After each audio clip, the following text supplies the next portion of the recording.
Gurus Talk Compliance podcast with me, Kristy Grant-Hart. I'm here with the one and only Tom Fox. This week, we're covering some very hot topics, including Brazil basically unprosecuting the car wash bribery fiasco, why firing employees is a compliance issue, Elon Musk's beef with Mark Cuban and the Delaware court, and finally, Florida man's heist of a 3.5-foot Snoop Dogg bobblehead doll. And honestly, this week's topics are explosive. But before we get to that, Tom, how has your week been? And what do you think is the most interesting development?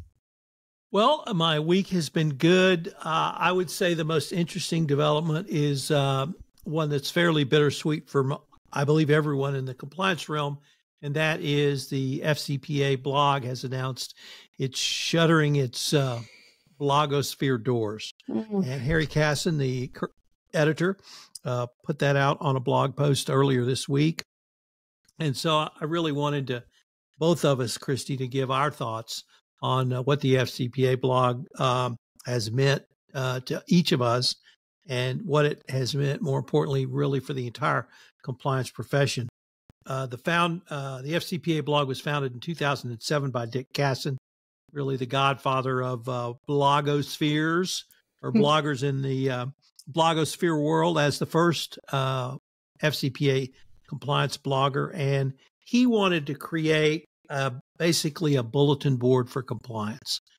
And by that, I meant anyone could pin up an article on the FCPA blog. And he posted sometimes 6-7 articles a day. And they were relatively short, 300 to 400 words, and that was by design. But it forced you as a blogger or writer to be very concise. And it was literally everything you can imagine, from the nuts and bolts of compliance to behavioral psychology to FCPA enforcement actions and everything in between. I'm never quite sure how he did it, but he broke almost every FCPA enforcement action story first. Obviously had a direct hotline, probably the bat line from the DOJ and or SEC, but he and then his son, Harry, who took over as editor-in-chief, continued that tradition. They put out a great top 10 every year and top 10 of all time. They were a great resource. They haven't shut down yet, but they will be, and they'll be shuttering so that we won't have access to the site. So for me, Kristy, it was the first resource I came across when I started in compliance in 2007. I later wrote for the FCPA blog when I started my professional consulting career, and I went out on my own. And that was Dick Casson. He encouraged me to write. He accepted some of my blogs. I remember after I had blogged every day or full time for 1 year, I emailed him and, told him how proud I was of myself. And his response was, "That's great, Tom. When is your book coming out?" And that was the kind of person he was. He challenged you. He made you better. He informed, he cajoled. He was a great mentor, obviously knowledgeable. He had been in the FCPA world, I think, since the late 80s as a compliance officer. So he knew what he was talking about. Harry took over and continued those traditions. And it's, 17-year run. I can certainly understand that it may be time to just do some different things. So farewell to the FCPA blog. I won't say we hardly knew ye, but because we did know him, and we knew Dick, and we knew Harry. And it was a great resource for me. And I think, more importantly, a great resource for the greater compliance community, Kristy. I agree with everything you said, Tom. I mean, when I started my consulting company in 2016, Richard Bistrong was nice enough to introduce me to Dick Casson, who invited me to write and be part of that community. I think it is a gigantic loss. And I wondered, Tom, in kind of thinking about the post-mortem, is it the lack or the perceived lack of prosecutions, the lack of imposing of monitors, which is definitely a theme throughout our podcast, that made companies less afraid of this? Is it just the compliance has moved on more? Or is it, I'm ready to be done with this thing and I've been doing it 17 years. What is your take on this in terms of its meaning beyond the sad lack of the resource that we're not going to have anymore? I don't think it's a drop in enforcement because Dick has maintained, ever since I've known him, something along the lines of the following. I can't tell you there's less bribery and corruption, but I can tell you there's more compliance. Mm. And so I think companies have gotten the message that compliance is not there just to prevent you from finding yourself in an FCPA enforcement action. Effective compliance equates to more efficient business processes, equates to greater profitability. And I don't think you can get funding. I don't think you can go public. I don't think you can get a bank loan. You may not be able to get an insurance policy if you're a multinational company and you don't have a compliance program. You certainly can't partner up or even be in somebody's supply chain. So I think it really may be more that Harry's just ready to move on. He's been doing this since he was in college in 2010. And I think, he just may be ready for that. He's been doing it 14 years. So a lot of years there. I really don't put much stock in kind of where FCPA enforcement is, because one thing the FCPA blog always covered was compliance. It didn't cover FCPA, exclusively FCPA. And they talked about export controls. They talked about sanctions. They talked about AML. They talked about ESG. They talked about sustainability. So it was pretty broad-based by the time, certainly in the 2020s. All right. Well, the first thing tell I'm us going to your say reflections. Heavens. Well, I mean, I think it was magnificent, and it's perhaps a bit ironic that the first story that I chose is in fact from the FCPA blog, from the couple of days before it went out, before we knew this, and it's titled "Firing Employees the Right Way is Part of Compliance." So to your point, Tom, this was not a FCPA related article, but my goodness, is it good? It's written by Dick Casson, and it is fiery and spot on. So it opens by referencing the viral video of HR reps from the company Cloudflare firing Brittany Peach from her remote sales job. Now, have you seen it, Tom? Did you watch it? I did not. You missed out, man. It's only about 2 minutes long. So I watched it. Casson describes it as excruciating. And in it, the HR folks tell Peach that she's fired, and she keeps asking why. And the HR people say that she's just not done very well. And she counters and says she's only had positive reviews. And at that point, the HR folks basically say several times they don't know why she's being fired specifically, but she is. So she asks where her manager is. Manager isn't on the call, isn't answering questions or providing any insights. And then at the end of it, Cloudflare issues a seriously flawed tweet, or what used to be called a tweet, in response to the video saying how much they care about their employees, yada, yada, yada. Casson then brings up other notable situations similar to this, like the other CEO that was firing 900 people on a group call on Zoom, telling them that they were, quote, parts of the unlucky group that is being laid off, unquote. Casson then talks about the importance of both onboarding and offboarding appropriately. He notes that people fired in inept ways do find their former colleagues and talk to them about this, either individually or on sites like Glassdoor, and that corporate culture can deteriorate very quickly in places where managers, senior HR folks aren't involved in firing and don't give good reasons for when people leave. And that's a serious issue that needs to be taken seriously. So I love that Dick Casson is right about compliance and culture when it comes to hiring and firing. How would you counsel compliance officers to talk to HR or executives about that firing and offboarding issue? So one of the things I've tried to advocate over the years, Kristy, is that anytime there is a touch point with an employee, it's an opportunity for compliance. It's an opportunity to not so much counsel, but garner information.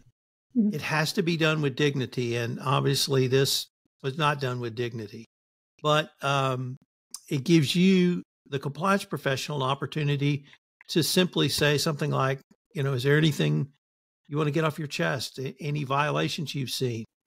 Now, not to be a cynical lawyer, but you get somebody to sign that, and 3 weeks later the whistle blows, and you say, well, I've got this piece of paper here where I asked you that question, and for some reason you didn't have anything. Not that I would ever suggest that, but that's one reason. But people in that situation can be willing to talk to you in a way they haven't before, particularly if they know they're not going to be around. So it can also be a way to forestall some type of claim going forward. If they'll give you that information then, rather than being a whistleblower later, maybe you can deal with it. Treating people with dignity is never wrong, and it can go a long way towards any post-employment separation litigation. So you can garner information. You can hopefully build some goodwill. I recognize if you're in the energy industry, you either have been laid off or you're going to be. And so I work for myself now. I'm not going to be in the latter, but I've certainly been in the former. And we've all gone through that. And so we're taught that what you did to someone today may happen to you tomorrow. So you have to really have dignity about it. And the person you lay off today may be your boss down the road. So in energy, we try to be a little more sensitive about that, but it's a great opportunity to garner information in a setting that you might not get otherwise. So having compliance have that discussion, and just the part you talked about was obviously the publicity disaster and the HR disaster. And how would that company ever hire again? So that's the whole reputational thing that we touch on from time to time, but at the end of the day can cost you more. Yep. All right. I just can't even believe this next one. Tom, please go ahead. So some machinations I don't quite understand. The current Brazilian Supreme Court has basically disavowed Lava Jato, car wash. And they, Odebrecht, for instance, got basically time served, but money's paid in their fine and penalty, and everything was wiped clean. I still don't understand that, but hopefully someone from Brazil can explain it to me one day. But TI, Transparency International, obviously noticed these developments over the past year, and Brazil went down the scale on the TI CPI, or Transparency International Corruption Perception Index, which came out, I believe, last week. Well, now the Brazilian Supreme Court is going to start investigating Transparency International, and that's just using the courts for a very nefarious manner. Now, TI is a German company, so they can't probably get jurisdiction over TI. TI typically has a national branch, so they may have a branch in Brazil of Transparency International. But your talking point, I have to read it. Holy freaking heck, Tom. This article is insane. And you're spot on. This is insane. And no country wants to go down. And, what's TI going to say about them next year? Oh, you guys sued us. We're going to say you go up the scale. Yeah. It honestly, the breadth of the car wash investigation, it was so, honestly, at the time, it was exciting, right? It was so international. It was heralded for how much the world's regulators worked together to come to this outcome, supporting the rule of law. There was so much written in the FCPA blog and other places about how Brazil had turned a corner in the Clean Companies Act, and this is a totally new environment, and they are torpedoing all of that. It's baffling to me. I know that there's a lot of politics around it, and the fact they're suing TI or whatever they're doing is just absolutely baffling to me. I mean, what are they thinking? I don't understand. Yeah. But talking about don't understanding, someone I rarely understand is Mark Cuban. But in this article that you've put forward, I thought I did understand him, and I applaud what he's doing. So if you applaud what Mark Cuban's doing, tell us what it was and why you are so interested in it. All right. So this is our first of two articles highlighting Elon Musk. And this one is titled, Mark Cuban Doubles Down on Support for DEI After Trading Barbs with Anti-Diversity Crusader. That's quite a word. Elon Musk. So the former billionaires are the billionaires are trading fiery barbs that have engulfed both sides of the DEI issue on X, which is of course formerly known as Twitter. It's much easier to say Twitter and tweet, isn't it? But anyway, on X. The article comes from Inc.com, and it notes the escalation over the weekend when Musk called Cuban a racist for championing diversity initiatives. Musk is not a fan of DEI. He has called the practice of corporate disclosure laws regarding DEI practices, quote, propaganda, unquote, and is so unhappy about it, he recently posted, DEI must die. So Mark Cuban feels a bit differently about this. According to his statements to the Wall Street Journal, he said, I keep waiting for someone else to take the DEI side, and no one did. So he did. Cuban, for his part, explained that broadly recruiting means companies have a broader mix of talent, which has proven in numerous studies to result in better financial outcomes, which is the D for diversity. And in explaining equity, he said he's in favor of making sure everyone who is hired is in the best position to succeed, so they're equally going to succeed, and that when it comes to inclusion, he wants everyone to feel confident in their coworkers and their place, which is such a crazy idea, Tom. Who wants to have everyone feel included at work? It's madness. The ex-fans of Musk responded badly to all of this with anti-Semitic rhetoric that has gone into ugly vitriol. And Mr. Cuban said he was very surprised to see that. He said, Musk can call me a racist and a chicken and a moron, but this is going in a very ugly direction. So I find it interesting watching this argument play out in real time with two gigantic business celebrities. Do you think that this kind of thing affects anyone's impression of the value of DEI in the corporate world, or is the X fight of no interest to the businesses? I think it is important to have such a high-profile advocate, and that whatever Mark Cuban is, I don't think you can say he's a flaming liberal. He successfully fought the SEC on an insider trading case. He is a billionaire many times over. In fact, he sold two businesses for over $1 billion. He's been the owner of the Dallas Mavericks. He recently sold it, but he owned it for over 20 years. And I think his business cred is there. And when he says that diversity brings a better workforce and a better workplace, I think that carries weight. So I don't think this is an inside baseball fight. I think this is a fight between two very rich people who could spend however much money they want to get their point across. And having Mark Cuban articulate this, I think, is positive for both DEI and business. Shout out to Mark Cuban. There we go. There we go.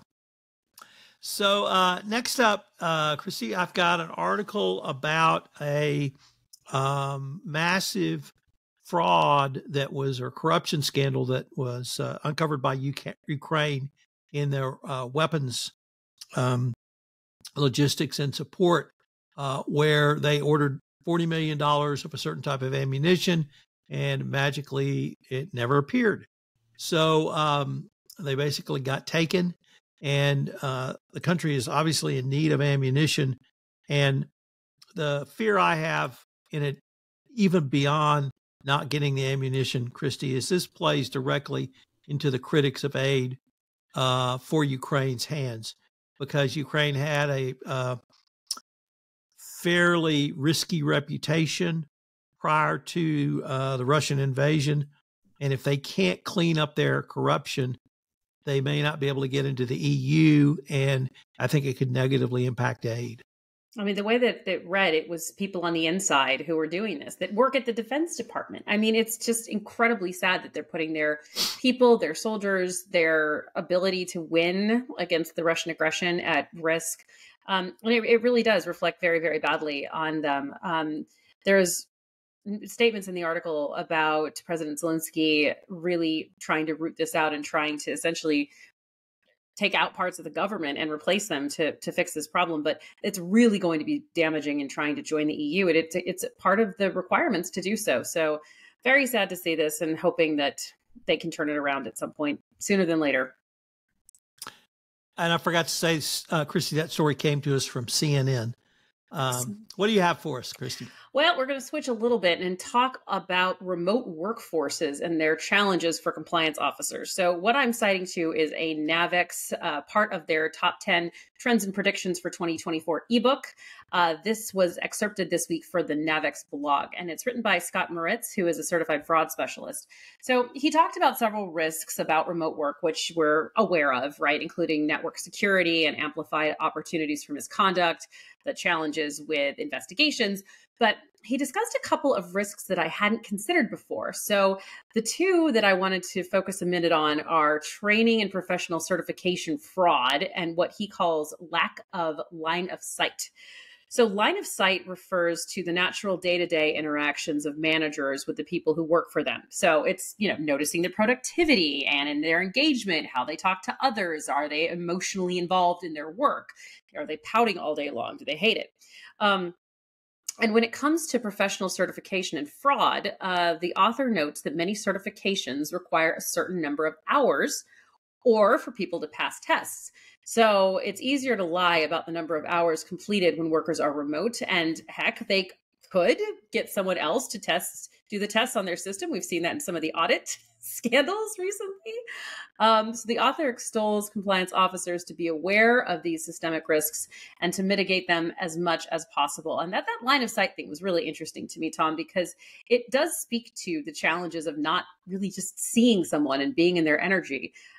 When you think about remote workers, Tom, what do you think is the biggest risk in a remote or hybrid environment? So I found that part about certification fraud incredibly interesting, Kristy, because, you and I are just incessant learners. Yeah, we speak. Yeah, we write. But guess what? We also attend webinars and we sit in to listen to our colleagues and friends.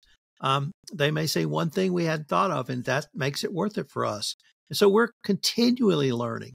And most compliance professionals I know are continually learning. And one of the great things that came out of the pandemic was the plethora of webinars and other online training that you could get at to many times no cost. So I guess that surprised me a little bit. The risk I would suggest is yet a different one, because this happened to my wife.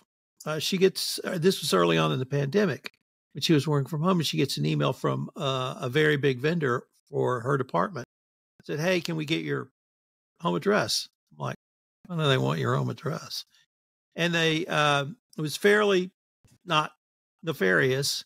It was a gift card for DoorDash. Mm-hmm. And, but it was $75.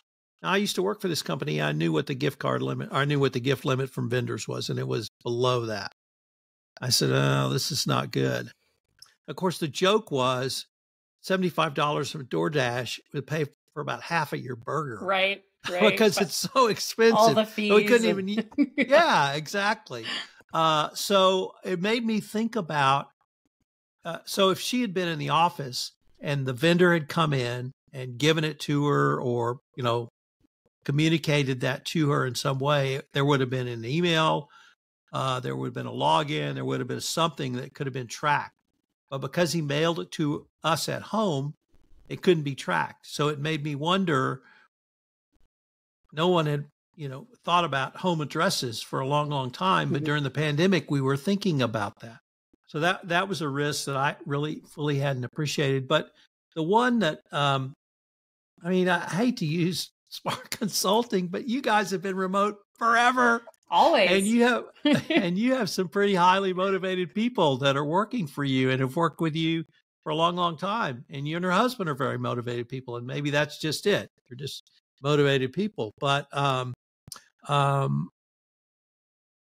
don't really know about that direct line of sight from a supervisor. I was always motivated. I just, put my head down and motored when I had to go into the office, and I always had plenty of work. So that wasn't a problem. But maybe there, and that goes to the whole, well, we have to be together to collaborate and have ideas and all that discussion. I've worked remotely since 2010, so I don't really feel that way, but maybe some others do. And maybe your experience has been different. Maybe we're just very dedicated people, and we've got great Sparkies as well. But Maybe if you work at the first companies we were talking about, you're not so motivated to do the work that they're looking at. So, all right, why don't we move to interestingly, Tom, you and I both picked an Elon Musk story. Let's hear the second one. Well, he is the gift that keeps on giving. And this one is just perfect Elon Musk. It started out where the Delaware Court of Chancery voided his $55 billion pay package. And I'm going to go into that in a little bit. But it was followed, of course, by him saying, well, if Delaware's going to spank me, I'm going to leave Delaware and reincorporate in Texas. Well, even the great state of Texas has corporate laws. Sorry, Elon.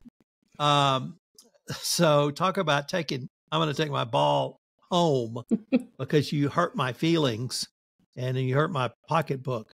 But the decision itself, Kristy, was interesting because the court did not say 55 billion was too much or unseemly. What they said was that, and the shareholder suit claimed that the board hadn't negotiated in good faith against Musk. Well, what the court said was the shareholders voted on the pay package, but they did not get enough information on the process. And so that's where the court found fault, was the process by which the shareholders were not communicated with about what went into the $55 billion pay package. So it was really a process argument, and I'm a process guy, so I really appreciated that. Number two, how do you claw this back? What's the remedy here? Does someone show up at one of your Sparkies show up and say, sorry, Kristy, that 55 billion you got, we're going to need that back. So I don't know how you enforce this going forward, but I thought it was important because the court, once again, did not say 55 billion is wrong, but they said the process by which it was obtained was wrong. And we can all draw lessons around good corporate governance from that. And of course, I love the fact he said, I'm leaving Delaware because you were mean to me. Made me follow the law. Yeah, well, going to Texas is your best bet for not having to do that. So good for him. I don't know. It kind of bugged me though, Tom. I really feel like there's a sense of there's things around business judgment rule. There are things about this was public and the shareholders did approve it. The court really took umbrage with how much of a connection that Musk had with his board members. And it almost read like it was a conflict of interest issue. Right. Do you think that over really looking at it, that are there lessons for boards and other officers? And are you concerned that this is overreach at all? I'm not concerned it's overreach. It's the trade-off for having a public company where people invest and get shares of stock in your company, that you have to follow certain rules and disclosures about what the board is doing. And if it was X or Twitter, his private company, no question he could do what he wanted. He set, I would say, nearly impossible metrics. He basically had to hit, I think, 10 billion tranches of 10 billion to start getting paid. Mm-hmm. And so I think it was like 500 billion. If he hit it, that's why he got the 10%. So he hit these incredible tranches or incredible metrics. But if you're going to have a public corporation, you got to follow some corporate governance rules, and you can't run it like it's your personal fiefdom, like he can X. Fair enough. And famously runs everything like a personal fiefdom. So there we are. All right. Yep. So enough about Elon. Shall we talk about privacy? Everyone's favorite. I know. My next article, it comes from Covington, the law firm of Covington, and it is a roundup of 2 new U.S. state privacy laws. So those states are New Hampshire and New Jersey with the new laws. They're going to be joining the club of about 14 states with comprehensive data privacy legislation. So I won't go into the finer points of either of these laws, but I did want to highlight what I found most interesting about them. So both laws define sensitive data in very European style terms, which I think is completely interesting because it is showing the coalescence essentially of some of these laws and some of these expectations in a way that we hadn't seen previously. Because typically, before all these comprehensive laws, when we looked at data breach in America, it almost always related to financial data or your social security number or your driver's license. But the New Hampshire and New Jersey laws require consent, right, very GDPR, to collect data relating to things like racial and ethnic origin, religious belief, and sex life.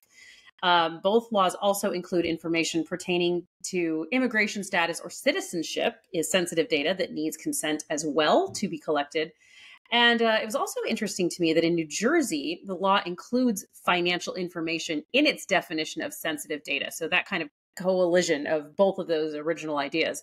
And the article notes that only California Consumer Privacy Act, or the CCPA, includes financial data in its definition of that type of sensitive personal data. So look, Tom, 2 more states joining the patchwork of comprehensive data privacy regulation. I definitely think that others are coming along shortly. Not a controversial position, but do you agree? Kristy once again points to the need for federal legislation in this, although I have zero hope that we'll get anything out of this Congress. We could well have a patchwork of 50 different regulations. And rightly so, if it's all passed by the state. I didn't find anything in these laws that I thought was particularly offensive or overreaching. So, but as you said, 2 more states joining the patchwork of comprehensive privacy legislation. And it's just that, it's a patchwork. And I know you and I both have data privacy compliance officer friends that will pull out what little hair they have left because now there's 2 more states. But until we get some federal legislation here, GDPR is going to be the standard. California right behind that. Meet those standards, you're probably going to be okay. Absolutely. Did you know Texas has a comprehensive law? I was going to make a Texas joke, and I found out that Texas does, in fact, have a comprehensive privacy law. Who knew? I had to look that up once, so I know that to be true. It's true. All right, let's move from Texas to Ecuador. What do we think? So, Ecuador. First of all, this article comes to us from Bloomberg. Patricia Hurtado is the lead reporter on this, and she is a great white-collar criminal reporter for Bloomberg. But I have to shout out to my good friend Sam Rubenfeld, who used to be with the Wall Street Journal Risk and Compliance Journal, who's also reporting on this trial. I get a little email summary, but I don't subscribe to MLaw Review, so I couldn't cite to him. But shout out to Sam because he's reporting on this case too. This is the VTOL trader or VTOL group trial where one of their former traders, the one who's alleged to have paid the bribes, pled not guilty to FCPA violations. And so he's in trial in Brooklyn, I believe. And this is just the article we cited to talked about bags of cash, and my favorite, a $70,000 watch that was given as a bribe. But literally every day, Kristy, there's a new report of additional bribes or other bribes. Yesterday, it was a Pemex, a former Pemex official who said he was paid $300,000 in what he characterized as candy. Oh. Yeah. For and what VTOL Group was getting inside, this was inside information so they could get trading contracts with energy companies in Latin America and Mexico. I don't know if Spark or you guys have ever counseled trading companies, but 10 years ago, traders never thought the FCPA applied to them. And I tried to tell chief compliance officers, look, when you do business with Pemex, that is by definition a state-owned enterprise. When you do with Petrobras, you name the South American energy company or energy company outside the United States, that's by definition covered by the FCPA. And if you have traders doing the trader thing, you could have an FCPA problem. And with this VTOL group, the VTOL paid their FCPA fine around bribes paid to Petroecuador in Ecuador. But the testimony is literally the length and breadth of Latin America up to now Mexico. So it is just worse and worse by the day. But you got to love it, Kristy, if you're getting $70,000 watches. No, it's one thing to get a Rolex, but no, we're talking on a different level. Actually, I think I will disagree with you, Tom. The best one so far is the $120,000 €1,000 bathroom upgrade in Portugal. That is, there you go, far and away the best one of these. So no question. Look, it's depressing today in our FCPA world, that Ukraine and Brazil and Ecuador, and I don't know. Hopefully Ecuador doesn't go the way of Brazil in any of this stuff, and we'll actually do some cleaning up. We shall see. Well, has Florida Man made an appearance? Yes. And by the way, looking up all the Florida Man stories, you see some really disturbing things, just for the record. So I do this with love for you and our audience. All right. So we're wrapping up with Florida Man, of course. Now, Tom, how familiar are you with Snoop Dogg and Snoop Dogg's music? Well, I know there's a Snoop Dogg, but more importantly, I know he's one of the hosts of the 2024 Paris Olympics on NBC. Okay. So, well, if you're not as familiar, some of the strange things that I say may not resonate if you're not familiar with any of the lyrics, but stick with me because the story will make sense regardless of my Snoop Dogg references. All right, so our Florida man, Rocco Benedito, he went out with friends to his local Mexican restaurant. And while he was there, he noticed a 3.5-foot tall bobblehead doll of the famous rapper Snoop Dogg, kind of a statue. Video footage shows that he was seated with friends relaxing. He was laid back, presumably sipping on gin and juice. And perhaps Mr. Benedetto had his mind on his money and his money on his mind, because as he was leaving the restaurant, he picked up the doll and brazenly walked out of the restaurant. Now, the doll is worth over $12,000, so that does make sense. However, he must have felt guilty about taking the D-O-double-G, you see, because he called deputies to confess the crime.